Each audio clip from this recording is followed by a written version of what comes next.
Hello, everyone. All right, I'm going to do a little chat about the freewheels and specifically the sidecar, which is the latest little chassis prototype that I've been doing. So, if you've been following what I do, I'm a little bit obsessed with freewheel vehicles. I don't know why. It started when I saw the Dancing Rider from Tamiya, which I did buy it and I did sell it very quickly after. I didn't really like it, but I loved the fact that it was a freewheel RC car, and so I right away started searching for what existed in freewheel RCing, and I quickly realized that there was really not much available. And there is the vintage B2B, of course, from Tamiya. There's the Mardave, which is really hard to get if you're not in the UK. And even there, it seems to be out of print. And then even in the DIY project, I didn't find a lot of people. There are some forums for the sidecars that are a little bit dated now.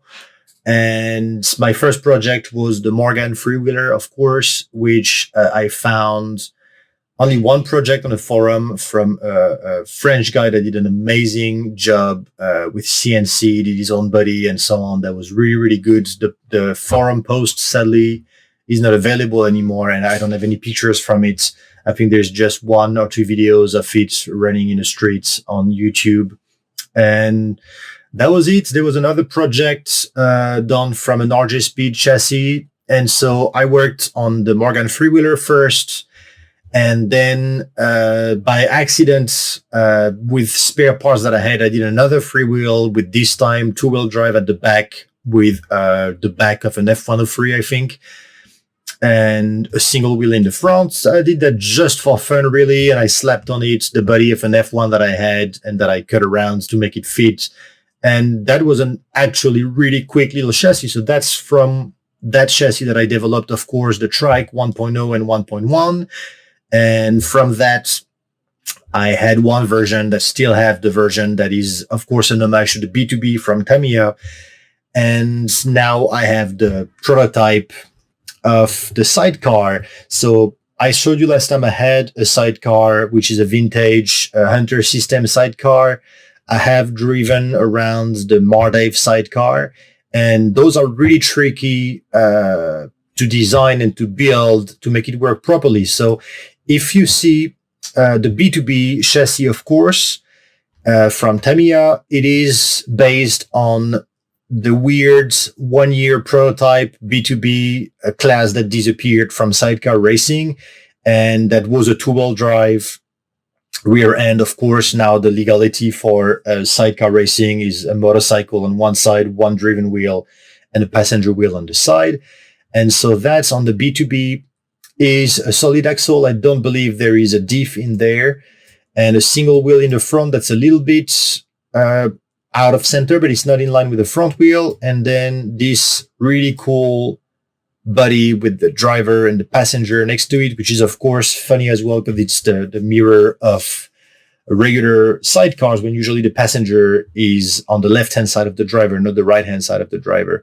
So this is almost with the driver in central position. So of course, this is what I wanted to base my body on when I redesigned a B2B body. I didn't want to make a copy of this one. It's quite different, although it's of course reminiscent of this body. And so that's for the design of the B2B, which is fairly simple. The main problem you're going to have, of course, it's the rear wheel hopping up the ground, especially if your chassis is stiff, because there's only one wheel in the front. So this is something that I've had to work quite a lot on to reduce, although you can't really get rid of it, to reduce it. And for sidecars, well, there are not that many sidecars you can find. This is the sidecar that I have. This one is with an aluminum chassis plate. The difference between this one and the Mardave, the wheel situation is pretty similar, although the body on this one is larger. Mainly is this area of the body that doesn't exist in the Mardave. The Mardave is cut. It's more of a modern style.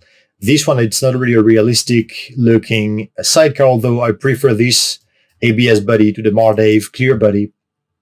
Compared to the Mardave body, there is a suspension at the back. This entire pod, similarly to my design, is mounted on 2 pivot points here, and it can pivot up and down like that. So there's a spring over there. There is a spring on the side. This one seems to be a modified version.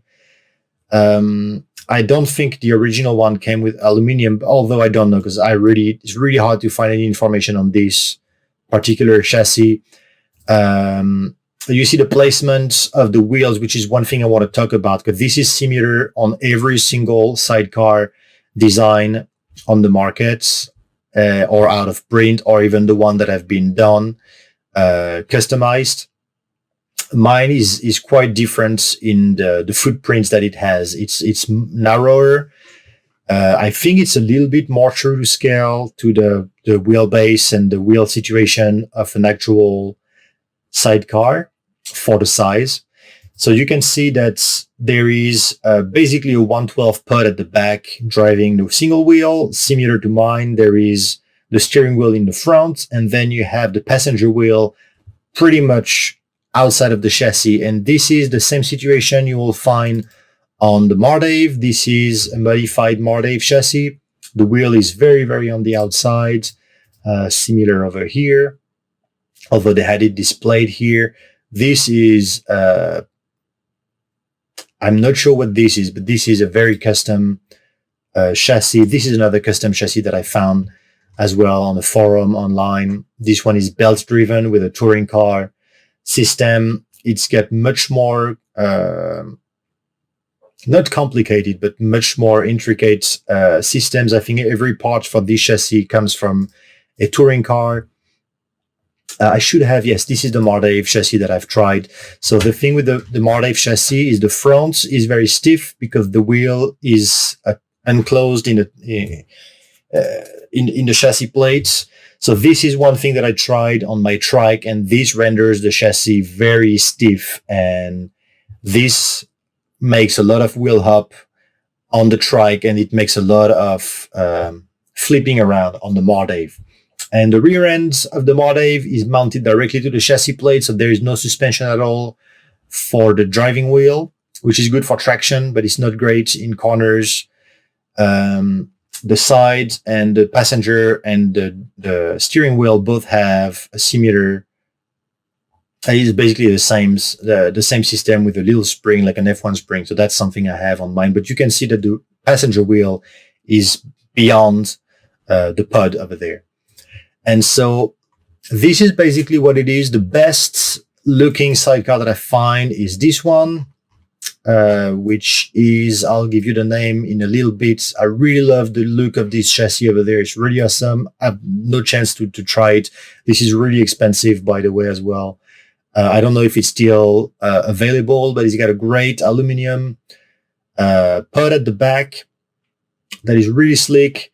Nice front and passenger wheel hub and wheel mount, and then you can see the strap for the battery, and it seems to be very free to place your electronic on that. The one thing I dislike on this is the body. That's what the body, okay, so that's the brand. You see it's Algotech. That's the 81.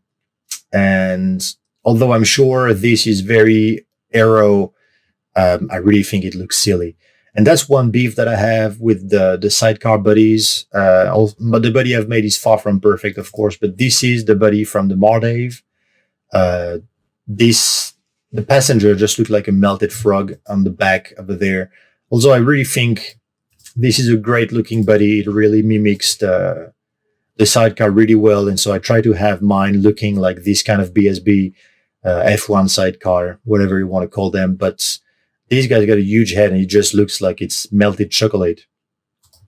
The one from the Team Hunter that I have, I think is slightly better, but once again, it's not that realistic. But I think the passenger looks better. But this is really more of a 1/8 scale body. So the one thing, of course, that I have changed in my design is that this passenger wheel is not dropped all the way, and it's at the height of the pod over there. And then the front wheel is way more inside as well. So the entire footprint is much smaller. And I think, in my opinion, for the weight balance and the handling of the car, that makes a big difference with the other chassis. So I'll complete that video with a little comparison of the different freewheels that I have, be it the Team Hunter, the Trike, my new sidecar, the mini one as well, the Morgan. And I think that's all that I have. I sold my Dancing Rider a while back. So here you go. And for good looking buddies, this is the things that I found online, which I think are really good. This is a 1.5 buddy. Also, I'm not keen on the driver. It looks like he's got a winter jacket on the back, but I like the aggressivity of the buddy itself. And the really cracker looking buddies, the best of the best, are the slot car buddies. The one that they gotta be 128 or 124. Those are really awesome. And the thing that I found really amusing as well is that I see when I found that this morning, the FRP chassis with the flex plate cut over there. So that really reminds me of the design of the cars that I do.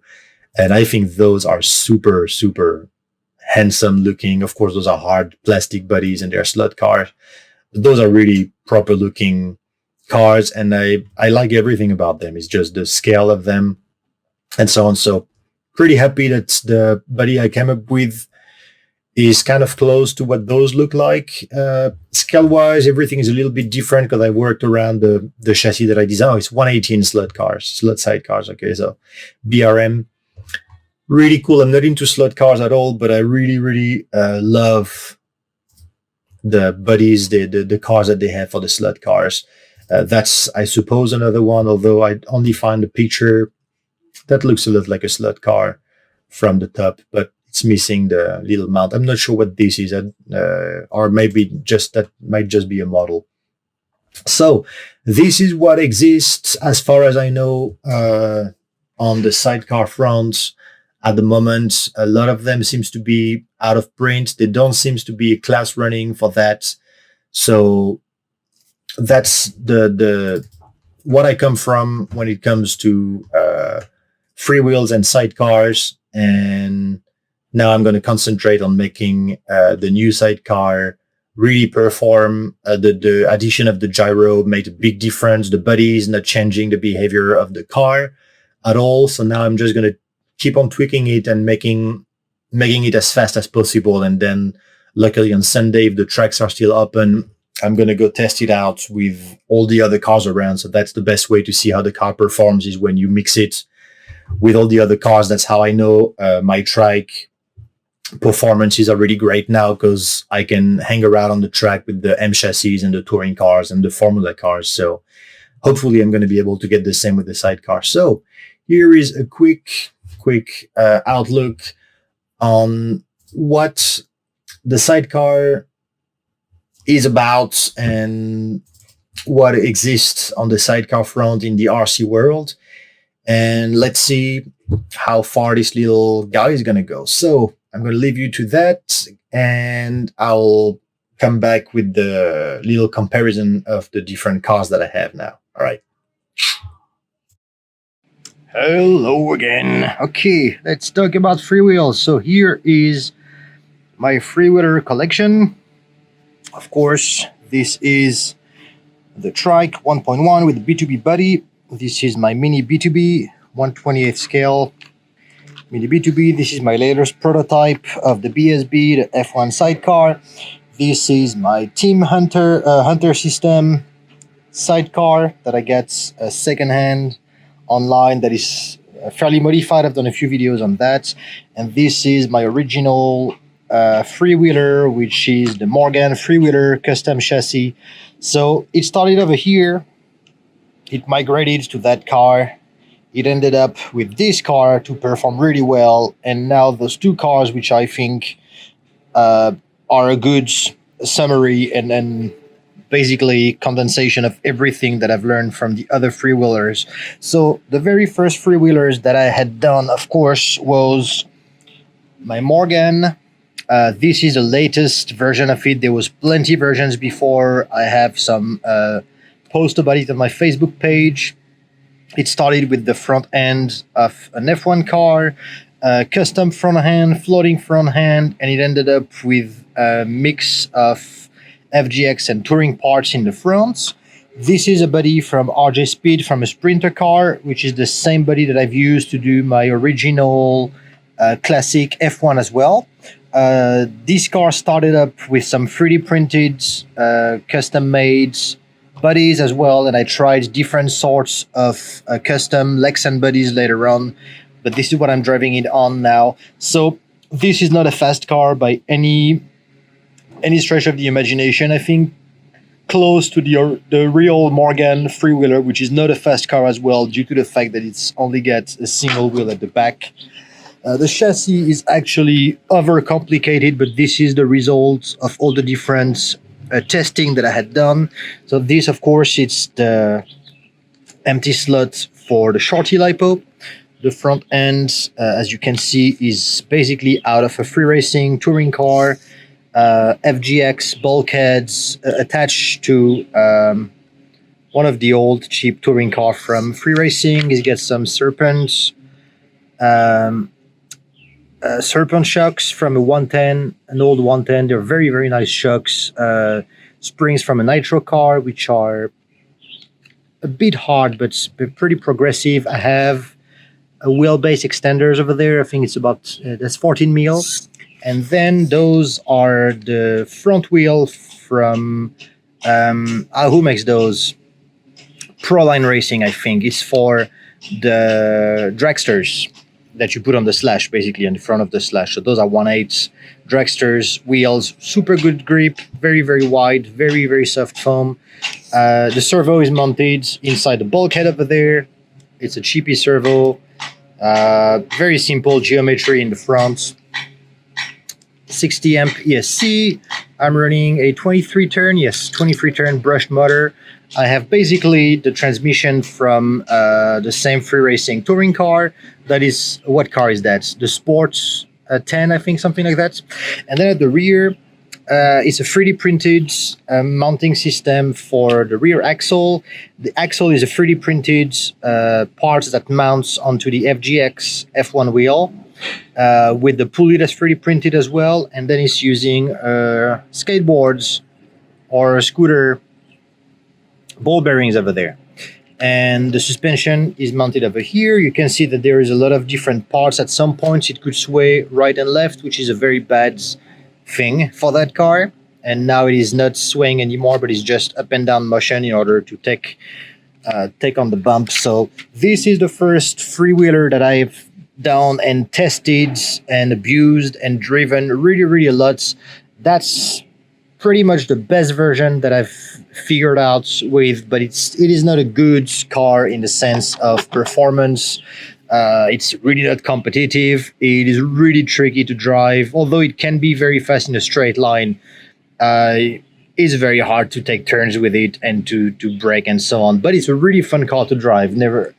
Never mind all the quirks and problem it has. It looks super cool on the track. And so once I was done with that, like I explained before, I did a little chassis with all the spare parts that I had. Oh, let me bring it to you, actually. That will be fun to look at. Haha, I found it. All right, so this is the remain of my original freewheeler. That was not supposed to be anything more than just I had a piece of carbon that was weirdly shaped that I couldn't do a proper chassis or anything with it. It's a 2M plate. I had this from the Hunter System rear pod that I had remade in carbon, and that was it. I just 3D printed a battery tray for Super Shorty. I double-sided tape a servo here. I 3D printed and designed the C-hub, which I have. This is the C-hub I had designed for my first 112 pan car. So I've printed one over there. You see those terrible plastic pieces. Those are the original pieces from the Hunter System Sidecar. I have no idea how those were manufactured, but they're just really, really bad plastic. Break super easily. So I've built it around that. I've built the steering geometry, and at the back I had the pod from an F103, I think, and that was it. So I built this thing just for fun. I went to the track with it, and it was a blast to drive, and it was quicker than anything I've managed to do with this or with this. And so from that, I started developing, of course, the trike chassis. So I think it was a little bit of history on the freewheels.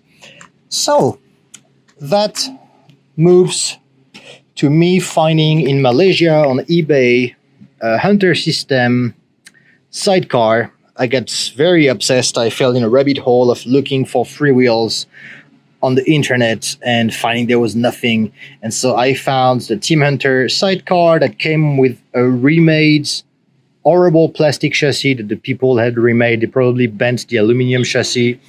The rear wheel, all the tires were completely unusable and they were not standard tires. So I ended up modifying it little by little and making it my own. Although it is sharing pretty much the same geometry as the original, with the difference of the rear suspension, the passenger side suspension.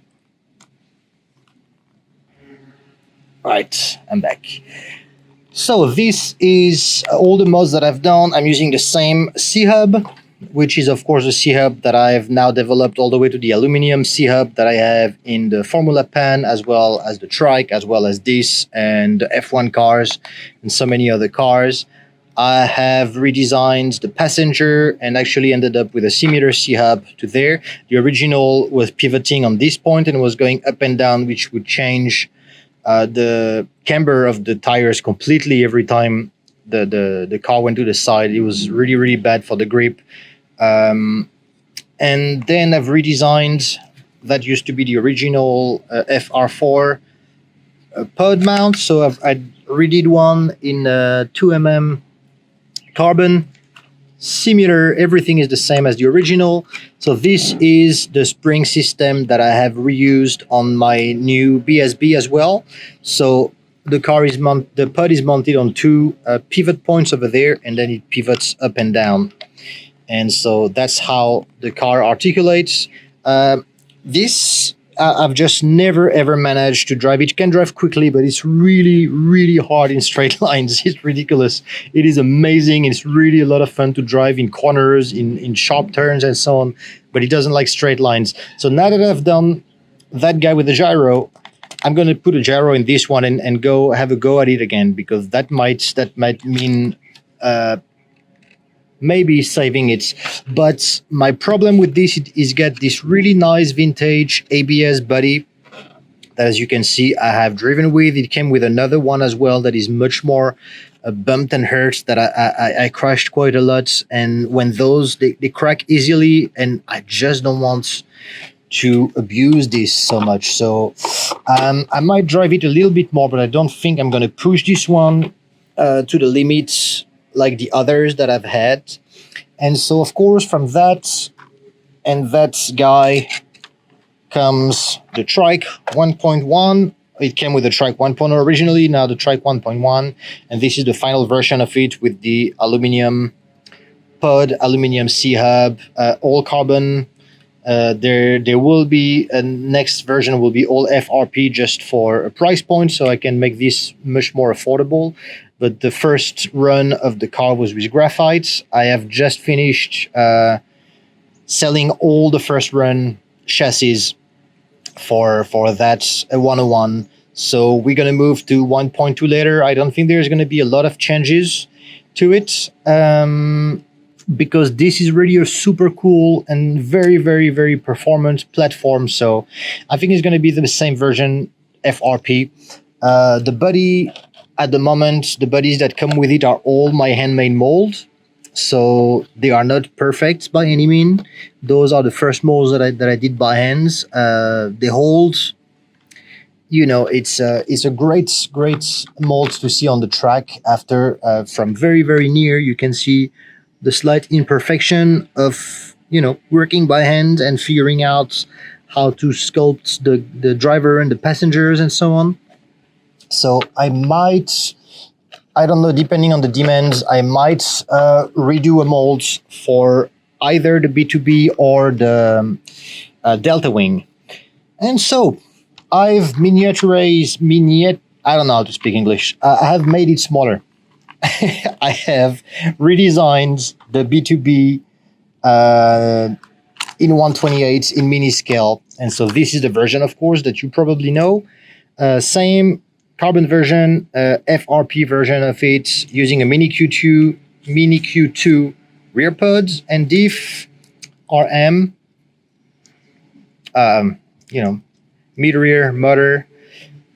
Super simple, a few 3D printed parts to hold the servo and to space the front end over there. That's another super fun platform to drive.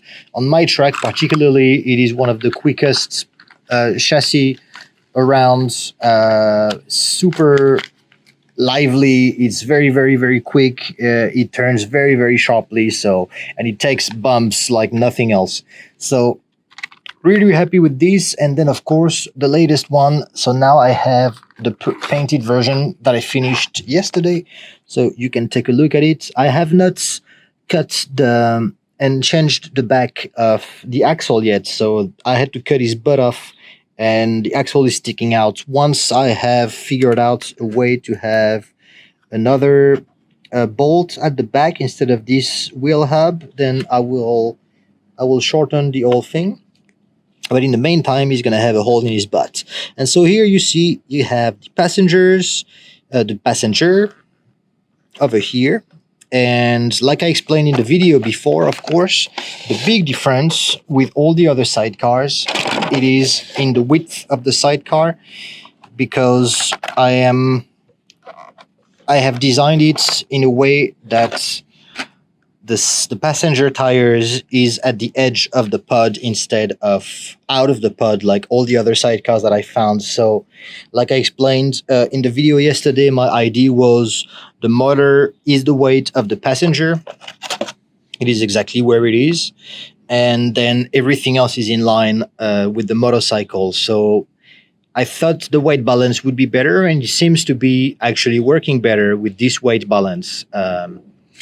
It works better than the Hunter system and the Mardave, which are both works on the same wheel position and basically everything position. So this is now my latest little freewheel platform. Really pleased with this body. I did a pretty bad job painting it, but it's like me, it looks good from far away. And you can see the driver inside. I had a little bit of webbing. This is the first body the first body I have vacuum formed. It is a serious hassle to remove this guy because I had to fill up as much as possible between the limbs and the arms and so on, but I didn't want it to be too bulging out, so it is curved back in. It's quite difficult to remove from the mold, but doesn't matter. It's a really cool little thing. The next update I'm going to do with it is redesign the front bumper. So as you can see, like I explained on the video before, the Mardave have the chassis all around the front wheel, which removes a lot of the flex. This is the same principle, of course, as the trike, which is a very small amount of material to hold the front wheel, and that allows the inline flex to be really great on the car, and everything can move more easily, and that deletes a lot of the wheel hopping up the ground. And so far the durability has been excellent. So I have done the same thing here. The only thing that I had done is, in order to protect mainly the body, is I decided to have a bumper that could be replaceable, and that would be mounted and mounted together with the C-hub, and so that can break and that can crash. It can protect the body, but the chassis is gonna still have the same flex that it has before because it's only mounted here. It's not mounted anywhere else. So this is pretty free to go up and down, and that allows the rest of the chassis to flex. As you can see, the only bits of scratching on the ground that I've had was over here and here, so that's a pretty good result. I was expecting a lot more scratching on the floor, especially my countersinking is very loose, as you can see on the. This is hand cut carbon plates, hand cut everything. So my countersinking is pretty terrible, and yet the screws are not very scratched at all. So that means the suspensions are doing their job. It is not leaning too much on either side. So this is really good, and it really shows when you drive this thing that the balance is all right. Okay, so here is a final look at all my freewheels. I'm now going to concentrate on making this guy as best as I can and figure out a way to have a mini first maybe production run, depending on what kind of interest that I can gather online about this car, and then might be at the same time I do a new production run with the trike. So all depends on the kind of feedback that I get. Seems people are digging this more than they are digging the trike. I think the trike is more for the nostalgics of the B2B more than anything. So here you go. This is a look at my freewheel collection as it stands today, and a little bit of explanation on how did all this come about to end up with the new sidecar. All right, so on that note, stay safe, everyone, and I will talk to you another time. Bye bye.